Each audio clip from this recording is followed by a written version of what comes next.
د ازادۍ جشن ورځې پاتې دي را به شي انشاءالله. د ازادۍ جشن به هغه وخت مانځو چې د انګریزانو د امریکایانو جنازه د دې ملک نه ایستلې وي او د کابل د غرونو په لوړو څوکو باندې د توحید بیرغ ولاړ وي رپېږي. هلته به موږ د ازادۍ جشن مانځو.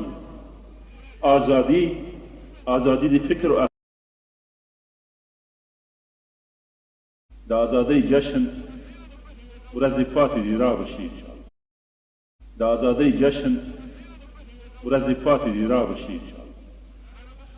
د ازادۍ جشن به هغه وخت مانځو چې د انګریزانو د امریکایانو جنازه د دې ملک نه ایستلې وي او د کابل د غرونو په لوړو څوکو باندې د توحید بیرغ ولاړ وي